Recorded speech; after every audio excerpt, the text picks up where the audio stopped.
You are someone who's been working with entrepreneurs for decades now. Capital raising, advisory, structuring. What are the three biggest mistakes entrepreneurs make? Entrepreneurship is hard. It doesn't fucking matter what anybody says. Businesses aren't run by dickheads. What entrepreneurship does give you early on in life is the ability to be free and travel around the world and learn new things. But real success is how you respond to the way the coin lands. What I've learned from my children is essentially that you passively learn. I mean, I stumbled into it because I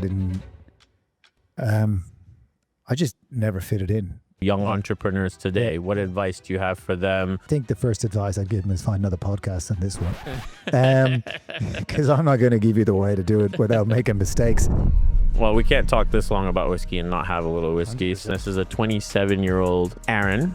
You bought and sold businesses. Where did you get the money to be able to do that? The problem's still there, just the solutions evolve. 25-year-old Glenfarclas. I decided I wanted to go to Senegal in Africa. Like that you saw a poster, you met a girl from Senegal. And then I couldn't go to Senegal, so they shipped me to Quebec. That is a little different than Senegal. Well, your malaria injections don't work in Quebec. It's going to say you in Senegal. So this is an Aberlour 16-year-old double cask. Oh, I'm going to say this. Yeah, I worked as a clown. As a what? A unicycle, juggling balls. I really wish there was video that year. Yeah, well, I'm delighted there's not. 26-year-old Beaumont. Would you hire me?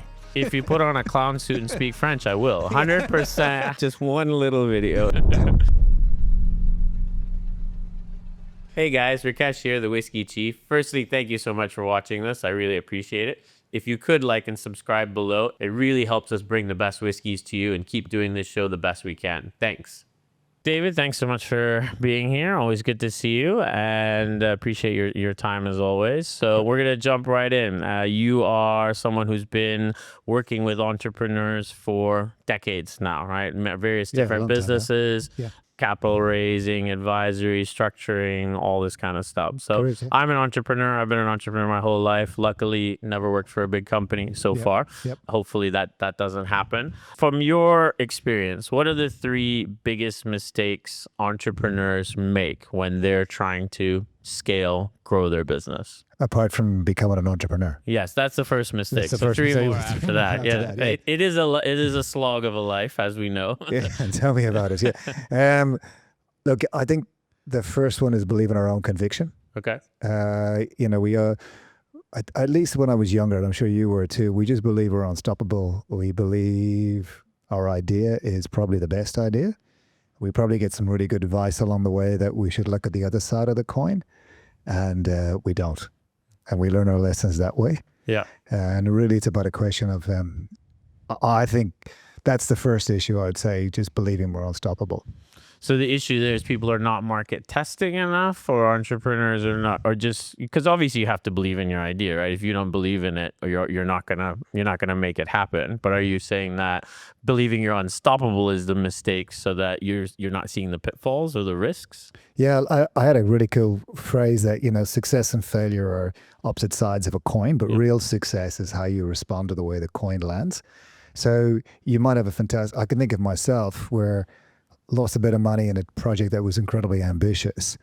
And I remember in hindsight, I don't recall at the time, but I remember in hindsight, someone saying to me, "Are you sure you want to get into that industry? Are you sure you want to take on that group?" And of course, I was very sure. Right. And, if I wasn't as sure, or maybe if I was less sure, or maybe if I was more sure of who I am and who I'm not, I probably wouldn't have made that decision. Okay. But on the flip side of it, if you're going to be a successful entrepreneur, a successful person, you kind of have to be in touch with yourself. And the only way you'd be in touch with yourself is understanding who you are. And sometimes, particularly entrepreneurs, we don't really understand who we are until we actually become who we are, which is making mistakes and getting success, etc. Well, that's time, experience, all 100%. Those things, right? I'm not the same entrepreneur I was 10 years ago even. I don't know if you think you are or you've changed, but like, I hope I'm not. Yeah, exactly. We should all be kind of evolved. Okay, so that's one. What else? Probably letting go. Okay. Because there's a great sign that a lot of entrepreneurs either dilute and become successful, or they go down with the Titanic. And I think what the thing, particularly as we work with entrepreneurs in different stages of their businesses, it really comes down to competency and capacity. And, even when I look at myself to build my business now, I've got to let go of some of the things that just aren't going to take the business to the level that it needs to get to. Yeah. And I'm dealing with a client at the moment who also has to let go. And he had an amazing business and has done an amazing job to take it where he's taken it. From a scale, from what I'm saying, he's probably hitting 1 in potential. There's another 9 steps of potential which he will realize. But if he lets go. And do you mean fully let go, or do you mean like Not at all. replacing yourself, or what do you mean by letting go? I think what I mean specifically about letting go is probably letting go that sense of, I have to drive it forward. I have to make it work. I'm thinking more about allowing people that you bring into the business To take the to lead. take the lead Yeah. or make a mistake. I heard a great podcast the other day, and we in our business we have a thing called a fuck up of the month. Okay. It's a technical term. It's a good one. Yeah, but basically, you kind of encourage people to make a mistake, but they're not encouraged to make a mistake. They're encouraged to try something And learn from it. and right? learn from it. Right. You have to learn from Yeah, it. yeah. And it might be a fuck up. It might not be, Yeah. but it might be. But at least you gave it a go. Oh, see. So and you and you've reward been people. on that board a lot, I assume. I had the fuck up of the month. Yeah. Yeah, I mean, but I'm teaching. I'm letting go. So there's a lot more people There you out than me. Okay, so letting go, right? That's the second. What's third that comes to mind? Probably the biggest one is not to fall in love with the solution, but to remember the problem. And I've stolen that from the founder of Waze. He has a I great, like that. Yeah. yeah, he's got a great book that is well worth reading, which is, the key to that is if you take a look at the reason why you're in this game, the whiskey game, and then you take a look at how you started versus where you are now versus where you feel you need to be in the future. The solution back then and the solution now and the solution of the future are quite different, but the problems have evolved.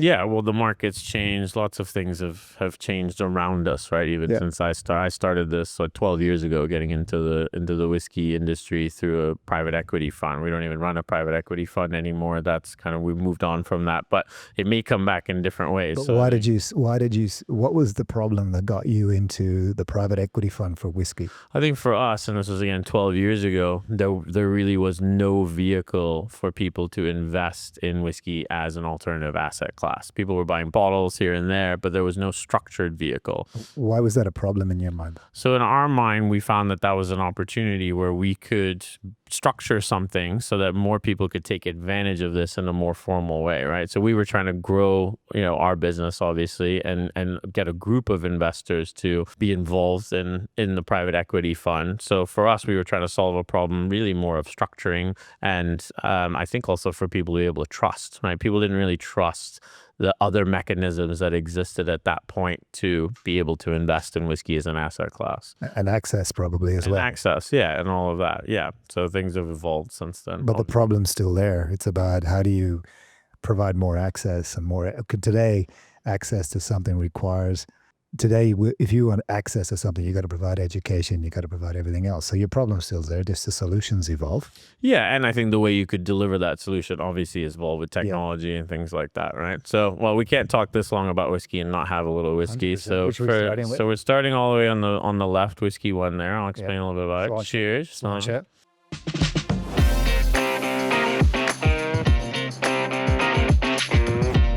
So this is a very special whiskey to me because it was a bottle gifted to me by a very good friend. So Arran Distillery actually was established in around 1995, and this is a 27-year-old Arran from their founding year. So this was bottled 27 years later after 1995. So he got one of the first, near the first casks from that distillery.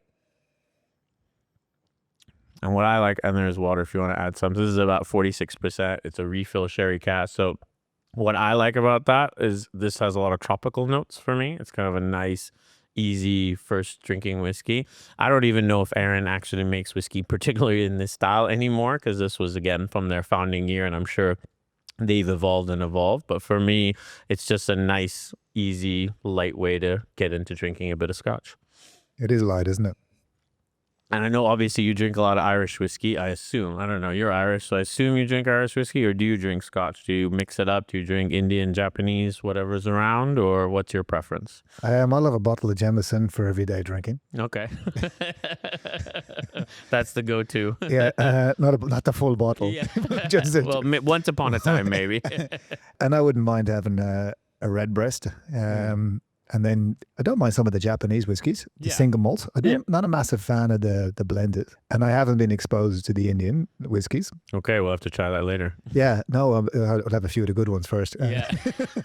Well, I think, that says it all, right? Kind of where it's at. I think Indian whiskey's come a long way, right? Probably. Look at the Aussies. Yeah, well, the Aussies have a ton of distilleries now, too. So I think Indian whiskey has come a long, long way. But I think it's still generally quite young whiskey. Like, you're not getting 27-year-old Indian whiskey, because obviously, one, they haven't been making it that long, but two, the angel share, right, the evaporation level in India is much higher than it is in Scotland. So in Scotland, what's the water like? Water is clean water. So, I mean, I think that's from my experience being in the industry, that's usually one of the great kind of marketing tools that a lot of distilleries use, which is that, hey, we have the best water. It comes from Mount Fuji, therefore it's the best. Personally, again, this is just from my research, I don't think water really matters that much, so long as you use clean water. I know that when I was involved in Holyrood Distillery, which is in Edinburgh, I was involved in that project, and the master distiller there, who also doesn't believe that, the water matters that much as long as it's clean, used Edinburgh tap water to prove, which is very clean water. And you have to think of the distillation process. I mean, that water gets, boiled and brought down and kind of goes through a whole, bunch of different things. So his point to me always was like, well, how clean is that fresh water, coming out of the river anyway? There's animals, there's things around. You got to filter it. You got to boil it. So you're kind of losing some of those minerals anyway. But it's quite light, isn't it? This is quite light. This is quite nice and light. It's kind of a little bit tropical, which is what I like about it. Edinburgh and tropical wouldn't really come together. Well, I was in Edinburgh last month, and it was 25 in July, and it was 25 degrees Celsius in Edinburgh. I was wearing shorts in the middle of the day in Edinburgh, which is not something I've done before. And you were in Ireland, but you got the opposite effect, it sounds like. There was not as much. I went home to Galway to see mum and dad, and flew out of Hong Kong, and we landed in London. It was lovely. Caught up with my brother in London. And then we decided to jump on a plane to Shannon. London was 23 degrees. Hong Kong was 32 degrees. Shannon was 15 degrees. The wind was going that way. The rain was going the other way. So it felt like about 5 degrees. It wasn't. We pulled into a pub very quickly. 2 pints of Guinnesses, 2 Jamesons. Just to warm up. Oh yeah, on the way. Yeah. And it was bloody cold. Yeah. It was bloody. However, that was Friday. By Sunday, it was 23 degrees. Yeah, so you got a bit unlike. Yeah. So how old were you when you left Ireland? You grew up in Ireland. I grew up in Ireland, yeah. So I left Ireland when I was the first time. Well, I kept going in and out into Europe and what have you. And then when I was 20, I was doing a degree in French, and I decided I wanted to go to Senegal in Africa. I had no fucking reason. Why did you want to go to Senegal in Africa? No idea. Okay. No idea. It seemed like a good idea at the time. Okay. And so I signed up to be a French. Like you saw a poster, you met a girl from Senegal. I mean, there must be something here. Nobody goes, hey, I want to go to Senegal. Do you know what it was? I'll tell you what it was. Especially this was, a few decades ago, right? Yeah. So no, and there was and nothing against Senegal for all our Senegalese, viewers. Who I'm sure is a big audience at the moment. We don't want to offend anyone. Massive we whiskey don't want to offend community. anyone. Great. Massive whiskey We'll go back to Senegal, but why did you go there? At the time in university, I was doing a degree in French and in economics, and I decided to take a year off to be more proficient at French. And everybody was going to France, and I'd been in and out of France like forever. Okay. So I said, fuck that, we'll go somewhere else. Okay. So you always had this adventure kind of side of you, like this was ingrained. Would that be fair to say? Look, now I can see why people call it adventures. At the time, I thought it was normal. Okay. So I went and got the... So you were adventurous and also not 100% bright. Yeah. I thought you could have said not normal. I wasn't 100% bright. Anyway, long story short, I got the injections to go to Senegal, and then I couldn't go to Senegal, so they shipped me to Quebec. Oh, wow. That is a little different than Senegal. Well, your malaria injections don't work in Quebec as good as they do in Senegal. How's your French? So I guess now Oh, it's yeah. Quebec French. That's a different I speak, style of je French. peux pas québécois, je peux parler français Oh, aussi. you got it all down. I got it all. That's Yeah, very well, nice. it's when you're single and speaking French, you need to know the different dialects. I see. So that was the first time you left Ireland, and you never went back, No, I really, did or a- did you I do did a a- stint back I there? did a year teaching French in a school in Quebec in a small little town called Rimouski. At the end of the school year, I decided I wanted to do a bit of traveling. So I'm going to say this. Yeah, I worked as a clown. As a what? A clown. A clown? Yeah. Like paint all that? A unicycle juggling balls and whatever. Wow. Yeah. See, we're covering a lot now. In French. In French. Yeah. No, I really wish there was video that year. yeah, well, I'm delighted there's not. One of the benefits of being our age is there's a lot of things we did in our youth that there's no footage of. Yeah, no thankfully. digital footprint, right? Yeah, Thank yeah. Christ for that. I know. I was chatting with, I was catching with my parents on Sunday, and my mom's running out of storage on her phone because her granddaughter, who's only 5, one granddaughter, she's got like every picture, every video, from the last 5 years. And I asked her, how many pictures do you have of me from the first 5 years? She said, I think 3, somewhere in a box somewhere. So it's crazy how much is getting documented, even of young people today, right? Like literally every day, there's at least a picture or video of my daughter because we like to send it to the grandparents who, don't see her every day. In our day, nothing of the sort. Makes you think, though, what happens when they get to our age? Yeah. Like, I mean, do they really want to have access to digital footprint? I'm pretty sure they don't, but I know I've got a lot of blackmail for when my daughter turns, teenage years, and she's giving me a little bit of attitude. I've already starred a couple of key pictures that'll go to all her high school friends should she do things the wrong way. So I'm going that style from parenting. I had a cachet of that, but one of my sons is a professional rugby player, so it wasn't that difficult for him to explain to me that the blackmail photos didn't work anymore. No. So yeah. I'm already out of date. I can't do that. Well, he's a bit bigger than your daughter. Yeah. He could take care of business here. Fair enough.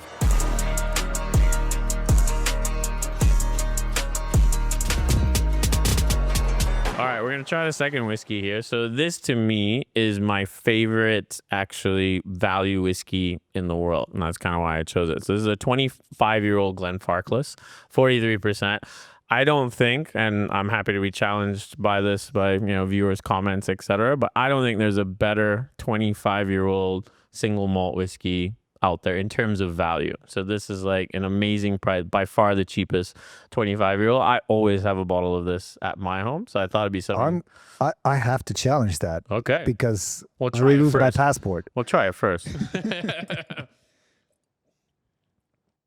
Let's stay with Scotch. I think in the Scotch world, this is, I think, the best value 25-year-old whiskey It's not bad, is you're it? going to get anywhere. It's not bad at all. And for 25-year-old, we're looking at like 150 to 200 pounds for a bottle. I always have a bottle of this. So for people who This are is kind of one of new to those- Scotch, I feel like this This is where one of you these get things value. that, when you're kind of catch up with a mate you haven't seen for a while and you don't really want to go out, you don't really want to stay home, and you open a bottle of whiskey and you finish it. Yes, it's one of those. This It's is one very of those, easy. This is one of yeah. those easy ones. Yeah, and your stories get so much better. Like you were such a better athlete in your youth than you were in your senior. Yeah, you definitely get better Yeah. stories. You And all the girls were hotter and they all wanted you. Yeah, well, that's a nice little bias that we have there. As you said with your Quebec story, right? Yeah. Thank God it wasn't Senegal. And so when did you end up in Asia? Like how many years later? Well, I went after back to Ireland, finished university, and then I blagged my way into the US, and I spent about 5 years in the US. Okay. And then I bought a business in Australia. And this is all logical if you follow me. And then I sold that business in Australia, and I was heading home to Ireland, and I stayed in Australia, bought another company, and then bought a business in Shanghai and Hangzhou. And there was no way my wife and kids were little at the time they'd move to Shanghai. So we moved here. I came up here in 2009 to Hong Kong, and they came in Same time I 2010. did, 2009. Yeah. Yeah. So you said you bought and sold businesses. Where did you get the money to be able to do that? Is that something like, I'm talking to, young entrepreneurs today. What advice do you have for them to get to, obviously, kind of that level where you're buying and selling businesses? That's a dream for a lot of people, right? Well, I think the first advice I'd give them is find another podcast than this one. Because I'm not going to give you the way to do it without making mistakes. Look, a lot of the times I didn't. You can teach them a few fuck up moments too. Yeah, they might as well lay out. Okay, how do I do the first one? I sold myself basically. I was working in fast food in the US, and I met this fella who had made a bit of money on a TV series called Days of Our Lives, and then he bought a business, and he needed somebody who was he was really good looking and could attract money, but he probably needed somebody with a bit more brains, and the bar wasn't too much of a bar gap. So I got in there, and I just negotiated my way in to get equity in the company. Okay. On provided that I do a few things. Yeah. And then I did those things and then use that as leverage and I keep negotiating. And then you take some money off the table and put it back in. Smart. Yeah. Yeah, it was. It was a good business. We did really well. Well, I think a lot of entrepreneurs don't do that, right? I think, don't really think about, okay, look, I have X equity. They're happy to have any equity. I don't think people generally feel that they're in a position to be able to say, look, I want this equity now in a year. If I do this, I want to accomplish this. I get more, I get this, I get that. Like, that's quite an interesting, I would say, approach. Is that something you just developed yourself that came through experience? How did you figure out that was what you could do? I have this, what I mean. Yeah, I do. I have this conversation all the time with staff and with other entrepreneurs. So look, necessity is the mother of invention. So I figured it out because I needed to do it. So that was the first thing. But I had this really cool story, the Picasso effect. I'm sure you've heard it. No, what's that? Educate me. All right. So Picasso's just having a cup of coffee, minding his own business. And this lady comes over and she goes, fuck, you're Picasso. Can you do my portrait? He tells her to fuck off. And she goes, no, seriously, like, just do my portrait. He goes, look, will you fuck off? I'm having a coffee. She goes, no, come on. So he gets the shits, takes out his napkin and a piece of paper, and he just fucking quickly does a scratch. He goes, here you go. She goes, oh, I got a Picasso. That's fantastic. Yeah. And he grabs it off her and he goes, 20 grand. And she goes, 20 grand? It just took you 20 seconds. And he goes, no, it took me a lifetime. Right. Okay. So I think, if you're going to take risk as an entrepreneur, and you're an entrepreneur, you know this, you don't pay yourself what all your mates in corporate are paying. You take risk. Yes, you get to keep the profits, but you don't keep the profits because you share the profits. You take 100% of the risk. That actually creates a different ability to leverage that value. And I think a lot of us, we get to this stage where we're so unsure that we're going to succeed that we compromise our value, which kind of brings me back to one of the answers that I gave you as to scaling, which is believing in your conviction, which the reality to all of that is not so much to believe in your conviction, but to understand there are two sides of the story. And there's not just your side, I need this money to succeed.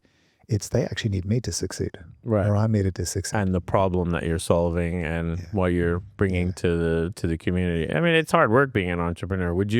Looking back, would you have done, is there any point in your life you think you would have taken a different road or the road untraveled? Do you ever think about this? Are you one of those people? Or you I'm full force ahead, everything worked out as it should? I couldn't spell entrepreneur for years, despite my degree in French. So that wasn't. It is a French word. It is a French word. Look, I think there was an opportunity where I thought I got narrowed down in university for this corporate job with a French-English company called Arjan Wiggins. And there was I think 10 of us from Ireland and the UK and France made it to the last, 10.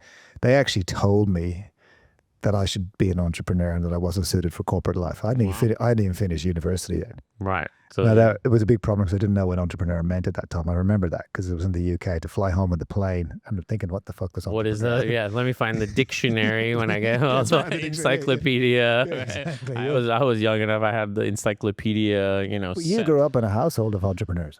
My parents were entrepreneurs. So I feel like that was ingrained into me super young without even really knowing it. Like, I think there's certain things that happen in your childhood. You don't realize it when it happens, 100%. But later, you can look back and go, oh, subconsciously, yeah, of course I kind of ended up the way that I did. But your folks then would have, you growing up. So my old man was a teacher. My mom was quite conservative. So how do you would have grown up in an environment where you made money, lost money, up and down, high. Yeah, we lived in really nice places in Hong Kong, and we lived in really, really small places in Hong Kong. And I remember going to my dad's office, when I was 13, 14, 15. I didn't have an internship. I kind of just worked there every summer. He just told me what to do, and I just kind of did what he said, but always saw him on the phone and kind of dealing. So my dad did trading, import, export. But my mom also did the same business. And I think it was kind of interesting growing up because I would go in the office and they had two, big offices at either end. My dad did all the electronics, and then my mom did all the products that were not electronics. Eventually, my mom decided she just wanted to come in and collect her paycheck and not work anymore. So it became one company. But for a while there, like that was the whole environment kind of every day. I used to go to my grandmother's after school because they would work obviously till like 6 or 7, and then they'd come pick me up. So yeah, I think that kind of got into me from a very young age. But for you, very different story, right? How did you end up this way? Yeah, I mean, what I've learned from my children who've grown up with entrepreneurs is essentially that you passively learn. Right. And I think, I mean, I stumbled into it because I didn't, I don't know, man. I mean, I just never fitted in. Yeah. Would you hire me? Well, it depends. If you put on a clown suit and speak French, I will. 100% right now, I would hire you. This was just one requirement, a clown suit and a little French, and one video, just one little video. It's all I need. Then I'm happy. We're moving straight forward.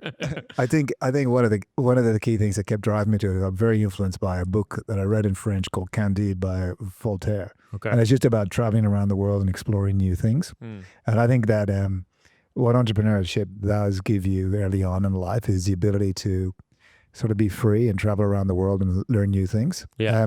I think what it's giving me later in life is, I don't know if you're finding this, but we're both around the same age, is that it's just the satisfaction of, you see so many guys in the 50s coming towards the end of their career or their jobs and not sure.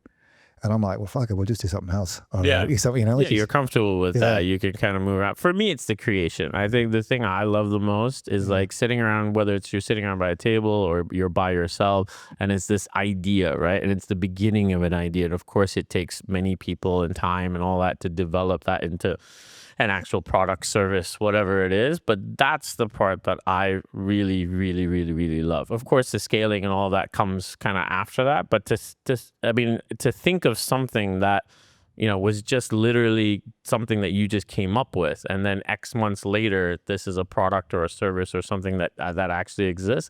To me, there's kind of a little beauty to that, and I get a lot of satisfaction around. And it's always never just me solo. Obviously, I have an idea, I bring it to a team, they test it, they make it better, and I love that whole evolution and process. So I feel like I'll never be done doing that. There'll always be another idea. There'll always be something to kind of work on and do. Hey guys, Rickesh here, the Whiskey Chief. If you made it this far in the episode, firstly, thank you so much. As you know, it takes a lot to put on these kinds of episodes. So if you can, like and subscribe below, it really helps us bring the best whiskeys to you and keep doing this show the best we can. Thanks. But if you had to go back, let's say to university, and I've thought about this a lot, and I'll introduce the next whiskey. If you had to go back to university, would you study French and economics? Like still back then, I'm not saying today. Like if you had the choice to go back to university, I'd probably do it today as well. You would still do French and economics? Because I did economics and I completely regret that. I would 100% not do economics. Well, I did a Bachelor of Arts and you had to choose, and the French I did was like a licence en français. It was so full poetry and prose all in French. And economics, I felt, helped me think around economics. I feel like you learned better than I did, at least. Well, I don't know. I mean, I don't know. I just think, today, I'll give you an example. Both of my sons have degrees in Bachelors of Commerce, but my youngest one, he's finished, and he's like, absolute waste of time. I spent the first 2 years learning how to model, and then year 3, I just used ChatGPT. Right.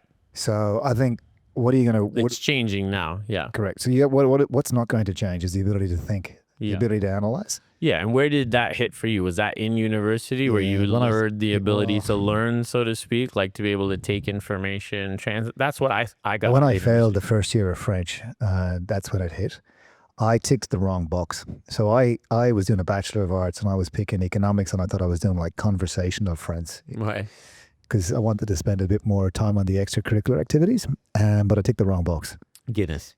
Correct. And and I ended up taking the one that was more in depth on French. So I had to repeat the exams. Oh, wow. And then I had a crash course over one summer understanding French philosophy and French poetry. And wow.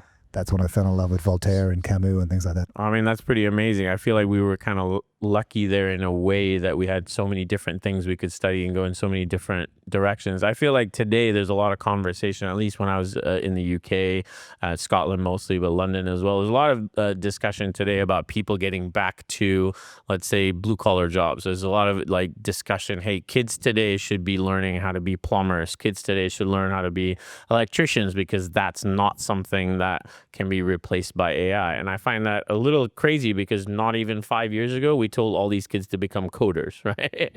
And they all became coders. And then now that's obviously not the same job it used to be. But in your world, how are you implementing AI into, but what you do with entrepreneurs and research? Is it prevalent? Is it still something you're toying with? Like, what's your level of, I guess, AI adoption into your we had a world and conversation. industry? We had a conversation about this last week, kind of passively when we caught up.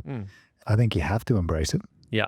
I think you have to figure out where is it effective and where isn't it effective. So we are at work, and not just at work, personally, trying to find out where does it help and where does it hindrance. But how are you doing that? Are you watching YouTube videos? Are you taking a class? Have you hired an AI expert to say, hey, come redo my organization with AI? Like, how are you practically, well, practically YouTube. It's YouTube. There's a lot to learn. EO Jumpstart July. I did the AI Accelerator. Yes. I need to catch up, actually. Do you think it's worth it? Was it interesting? I do, yeah, because it takes some of the hype out of it. Yeah. But I mean, it's like anything, right? I mean, did you think you'd be taking the rotary phone out of the wall and putting it in your pocket along with your Casio calculator and your Pentax camera? No, right. So what do you say? If you're not moving, you can't stand still in life, because if you're standing still, you're going backwards because everybody else is going forward. Yeah. So I think you just got to look at it. Today it's AI. God knows what it'll be tomorrow. Yeah, well, the fight against the machines, obviously. So let's talk about this. You don't think we're fighting them now? Oh, yeah. Well, that's definitely true. Let's talk about this third whiskey.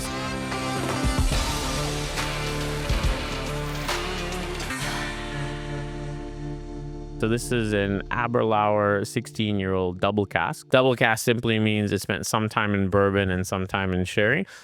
We don't really know, or maybe at least I don't really know how much it kind of went into either one. Again, you're noticing a theme here. Obviously, I've gone today with kind of like a little bit of an introduction to Scotch and a bit of a range, but also some of my go-to favorites, right? Because I'm trying to very subtly and subconsciously put forward to you that there are good Scotch whiskeys, being the Irishman that you are, right? There's very good Scotch whiskeys. Yeah. So this is another one, 16-year-old Aberlour.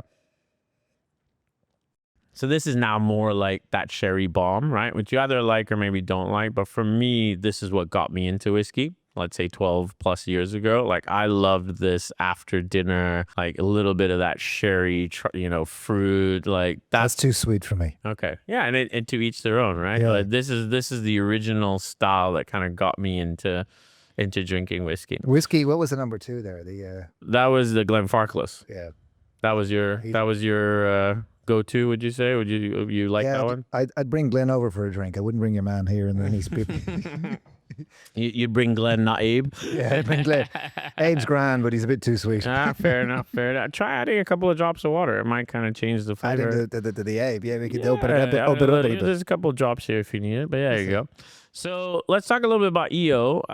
For those who don't know, EO, Entrepreneurs Organization, that's how we know each other, actually, and kind of gotten to know each other a little bit, let's say a lot better this year. Why? And you're now the founding president of... Isn't that great? That is a cool title. You go back to university, you say that, they'll fucking say, wow. Founding president of the Greater Bay Area Metro chapter. GBAM, Greater Bay Area Metro chapter. Thank you. It's kind of like a woke version, I think, of what sounds. Wow, who are we offending? If we don't have the Metro, is it the Metro? What is the part that is? I haven't figured it out, but it's just become GBAM. We need it. Okay, fine, great. And what attracted you to EO? Tell us a bit more about your story about why you're doing this right now. I'm down to hanging out with entrepreneurs because the last couple. I mean, I was in YEO a long time ago in Australia, which is a version of this. I think YEO became EO. Okay. So what EO is 30 years old, 30,000 members. Wouldn't you agree that being an entrepreneur is lonely at times. Can be 100%. Yeah, you don't know exactly who you can talk to about what. I mean, you have your employees, you have your family, but it's not the same as talking to another entrepreneur. 100%. And you surround yourself with smart people and good people, and they give you advice from what they're. Everybody lives to give you advice based on their parameters and their experiences.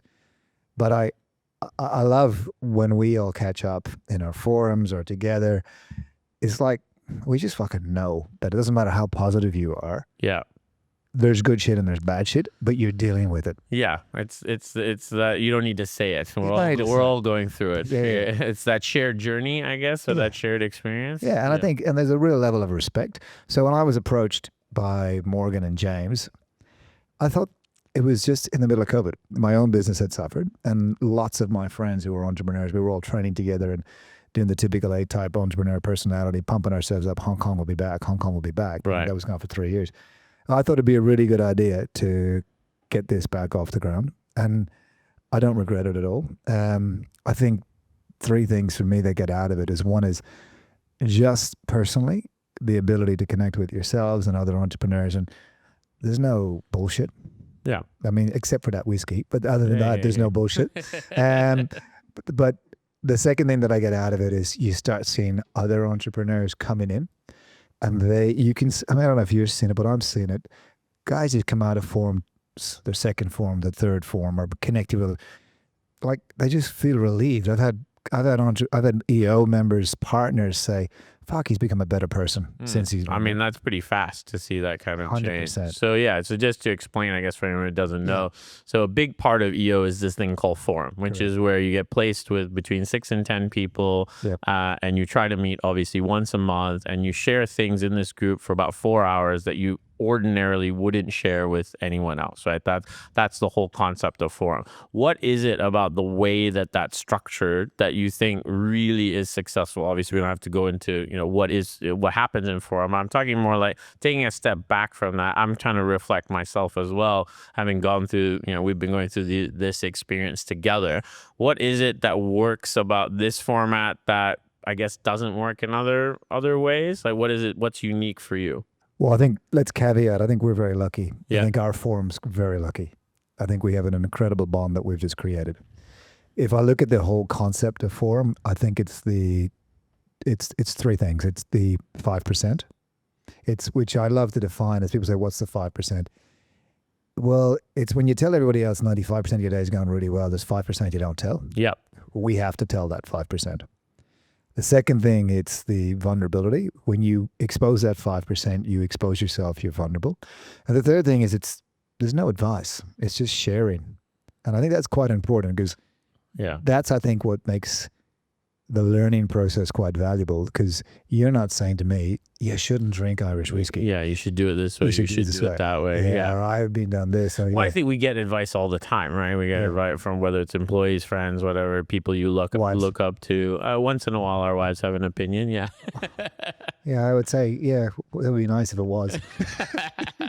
Yeah, and I agree. I think this is a very, I mean, a safe space is probably overused as a term, but it's much more than a safe space, because I think you're right. It's about that vulnerability and that confidentiality that what you say, it's kind of Fight Club. What happens in Fight Club stays in Fight Club. Do you find when you step out of forum and step back into your business, you're a different person in relation to how you think about your business? I find that I like being forced to reflect. Yes. So I'm generally, I would argue, somebody who reflects quite well. So my birthday happens to be in the middle of the year. So I always kind of use that because, when you get 1 year older, especially now, I think in your 40s and 50s, like your parents would say, was it a good year or a bad year? Yeah, you kind of think about it a little bit more, right? And then end of calendar year, of course, that's kind of a natural kind of reflection time. But I wasn't doing it every month. I wasn't, really kind of forcing some of the harder questions. So for me, what I really love about it is it's just a structure that almost kind of makes me do that, and then have to share that.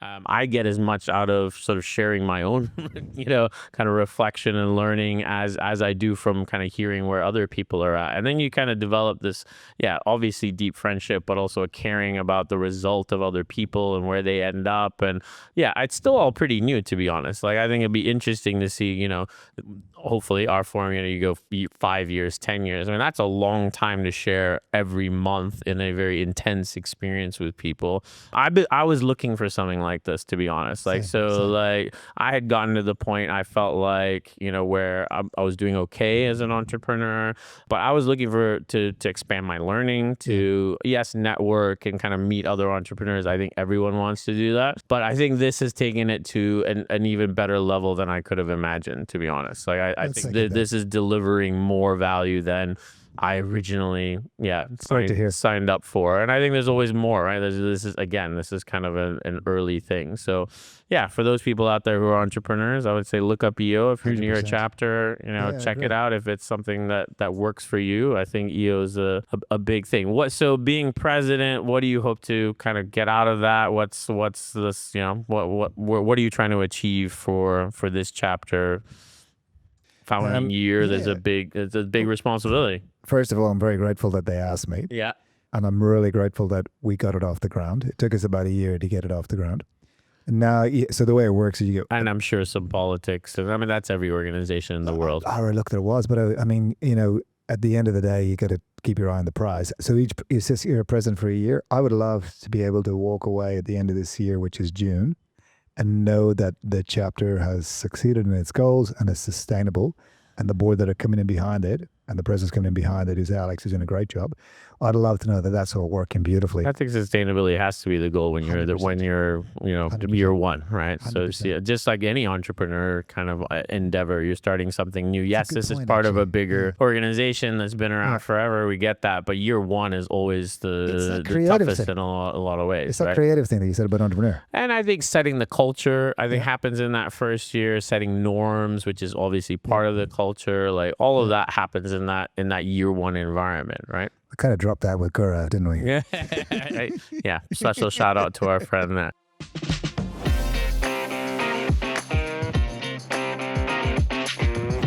Fourth whiskey here. This is a single cask sample, one of my favorites at the moment. So this is a Bowmore. So we're moving over to Isla. What's unique about this 26-year-old Bowmore, 48%. This is a cask sample out of a cask that's still aging. Still aging, still going up, 1998. So this has what I like as the sort of little bit of peat, and there are droplets if you want that. A little bit of peat, a little bit of sherry mixed together. I think this is an interesting flavor that I might be wrong. I'm more of a Scotch guy than kind of anywhere else in the world, but I think this is relatively unique to what Scotland's able to create because of the aging, the peat, and the sherry all combined. I'm not saying it's the only place. 21-year-old Lugvolent has that, don't they? Yeah, a little bit of that. Yeah, style. Let's see what you think. To me, that has depth, that has flavor. This is nice. Yeah, this is more your style, right? Yeah, this is kind of got some interesting notes. This has got some flavor. The Aberlour too sweet for you. It's kind of Glen and Bull. Glen and Bull. Glen and Bull. They're my two mates from the evening, Glen and Bull. So obviously very successful career, lots to do with entrepreneurship. That's, you got into it maybe a little bit by accident, a little bit of adventure. And so what's next for you? Like at this point in life, like what excites you about, let's say, the next 5 years or the next 10 years? Like when you wake up, is it growing your business still? Is it selling your business? Where do you want to go? Two things that really excite me is one is watching I've got adult children. I love watching them at 24 and 22. I love watching them evolve, and I love watching how my relationship with my wife evolves, because you move through a different cycle as a couple and as parents, and then you got, I suppose, the next transition is grandparents, God forbid. But anyway, that excites me. And then you got a few years to go. Let me get a bottle of that. Yeah. And then the other thing that really excites me is the business, because we've created a business which focuses really on two things: entrepreneurs and families. So with and this is really based on my own journey. Entrepreneurship is hard. It doesn't fucking matter what anybody says, right? Yep. And you work really hard, and then if you're fortunate enough to get a liquidity event, you then got your legacy of wealth that you got to protect. So our merchant banking business is all about taking care of the entrepreneurs, and our family office business is all about protecting the wealth legacy. And what I learned about when we got into sort of family office businesses is you get these second and third gen family members who, they grow up with cash, They grew up with an entrepreneur parent, and there's always one on the lineage who's entrepreneurial, and the pressure they're under is massive. Right. And then you get the private banks picking their pockets. So I'm quite excited about our business. Am I interested in selling it? No. Am I interested in holding on to it forever? Not really. I'm interested in it growing, and I love to see this whole sort of transition. I have this yin and yang transition, the customer life cycle, where the entrepreneur comes in, they build up their business, we help them. Then they get that liquidity event and they become a family, and then we protect their family wealth legacy. Yeah. And that just circle perpetuates. And when did you add that merchant bank part to the equate? You've been helping entrepreneurs for decades. When did you add this piece to understand that, hey, when an entrepreneur has an exit, actually they don't really maybe know what they're doing because they've been so focused. When I woke up one morning and realized all the money I made in exit was out the door. Yeah. Because basically what I realized is I was lucky. I had a couple of exits, and I've had a couple of near car crashes as well. And a lot of it is because you don't know. And I'm in a privileged position now. People come to the door and say, hey, can you help us with this business? Can you grow it? Can you do that, the other? And fortunately, I've learned enough around the hoops of finance to understand all the different intricacies of structuring. But I've spent enough time with entrepreneurs, both on my own journey and others. See, you're watering that down. Yeah, a little bit. Yeah, I like a little. This is why the Indians don't do whiskey. What? You don't have. Why don't the Indians do it? The Indians are probably the biggest market for whiskey in the world. You're sure not it fucking talking is. down Look, to the 1.2 billion Look, I'm sure Indian drinking whiskey do drinking. not pollute good whiskey like that. I think you can add a little water and open it up. You can if you open it up. Add a little bit of water to open it up. It does. It opens up the flavor. Was. Well, see, I think you should be able to drink whiskey however you want. I think if I'm not going to put Coca-Cola in here, but I think if I want to put a little water, I think it helps. I think you should be able to drink whiskey how you want. That's why I'm not touching the dandelion tea over here. That's what it reminded me of. That one. That's good. I think that's good. You had a reaction to that. That was the point of trying four, right? It's like when I go visit my grandmother in Clonmel, and she'd have this sherry in it. Was fucking touched for ages. I love that. I love that. Yeah, it's to each their own. I mean, that's how palates develop, right? Based on a whole lifetime of what you drink, what you eat, and all that kind of stuff. So you've added water to that now. I added 3 drops, and I think that there were 3 fine drops. I think they were 3 precise drops. So our glasses aren't the same size then. So I'm sure I had 3 drops of whiskey. Well, I think you are. You're welcome now. That's why I did it, to get more whiskey. Cheers, fellas. That's a nice try. That's why I did it. So going back to this merchant, I find that very interesting because I think as an entrepreneur, sharing, like I worry about that all the time. I worry about, I think I worry about like, okay, if I'm very successful, let's hope I get the exit that I want. Will I know what to do with that money to hopefully not have to worry about money for the rest of my life? I think all entrepreneurs want, maybe at a core level, some level of financial freedom, right? I'm not saying you never work again, you just go on a golf course, whatever, but you want that pot of money that's earning enough that covers your costs. So, whatever happens, you want to have some safety net, don't you think? Was it Anthony DeMello said that the source of all unhappiness was attachment? So we should just enjoy and I think so. Go where we go. Well, I put it this way: everybody says they want that pot of capital, but the problem with us entrepreneurs is that we actually want to create. Yeah. Well, that's what I've done so far. Every time I've got that pot of capital, I put it into the next one, and then the next one, and the next one, and sort of here we are, right? That's, and then you look back and go, probably maybe I should have taken a little bit out at some point and put it into something else. So that's why we created the private office business, which is for the families, and I do genuinely take the yin and yang symbol. So one side of the yin and yang, which is probably the black side, is the entrepreneur creating, but the white side then is actually protecting that wealth legacy. Yeah, I think that's and important. I'm not sure that you and I are wired the right way to do that, because we'll always want to create.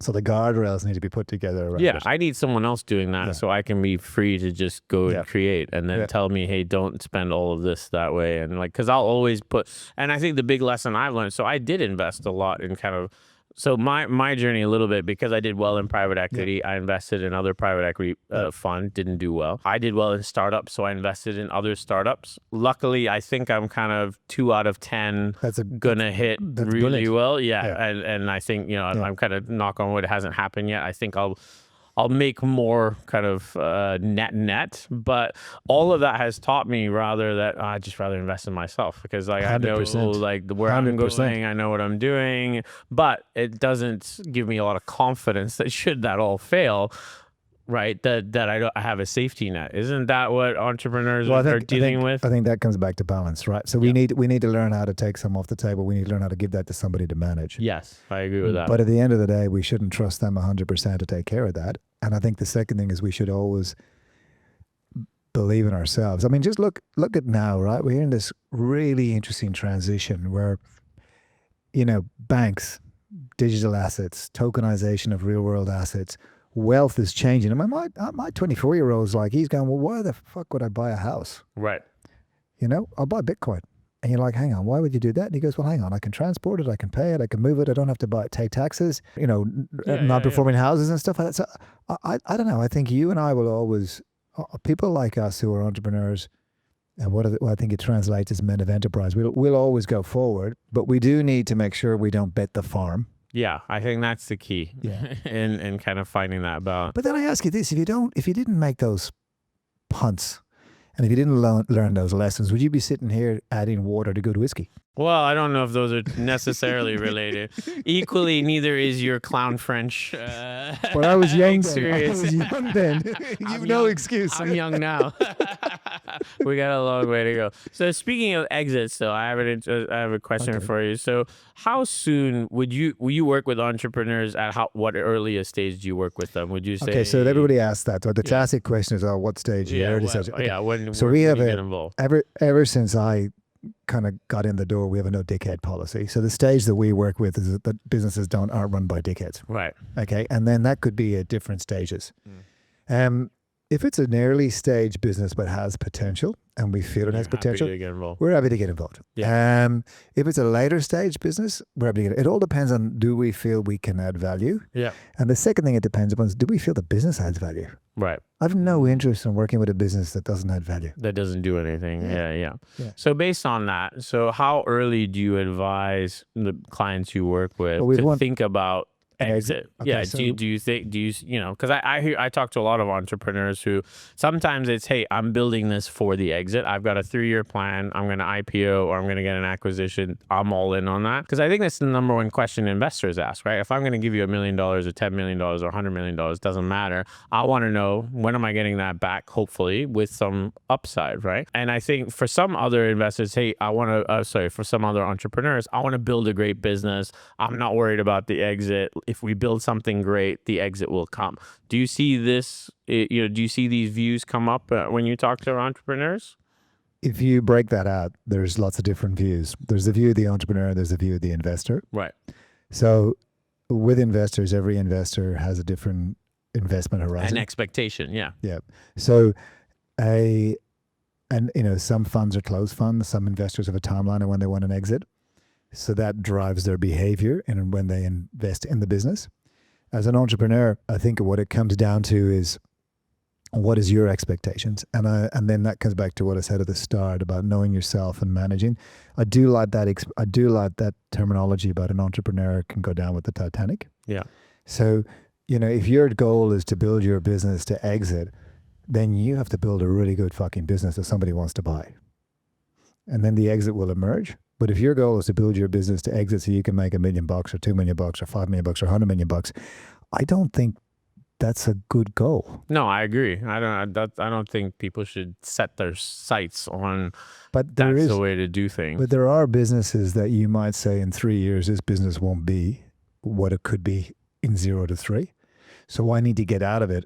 In order to let it. Well, you were saying at the beginning to let it go. I think that level of perspective and that level of thinking comes with experience and space. You have to give yourself space to think. I hope getting the right advice, right, and the right advisors. I think that's kind of the hardest thing for entrepreneurs sometimes is, yes, you have a board or maybe an advisory board, but maybe hopefully you bring on someone like yourself. Like, how do you, know what you don't know and then bring in the right people who have hopefully more experience than you to guide you through that path, right, and a little bit of that scale, so... Okay, so from a personal perspective, knowing what I don't know, I just love that Zen philosophy of the empty cup. Right. So I just have to presume I don't know. There we go. Well, as always, the whiskey's never finished. Neither is the conversation. But thank you, huge thank you to David for coming here, having a chat with me. Solange, my friends, and great to chat. Cheers. Solange. Last favor we're gonna ask you is to sign your name on this beautiful glass here. We're basically collecting for every episode one glass to symbolize every episode that we've had. So sign it however you want to sign it. There you go. All right, that's a wrap. Beautiful. Hey guys, Rickesh here, the Whiskey Chief. Firstly, thanks so much for watching this episode. It really means a lot to us. If you can, like and subscribe below. It just really helps us to keep bringing you the best whiskeys in the world. Solange, and I'll talk to you soon.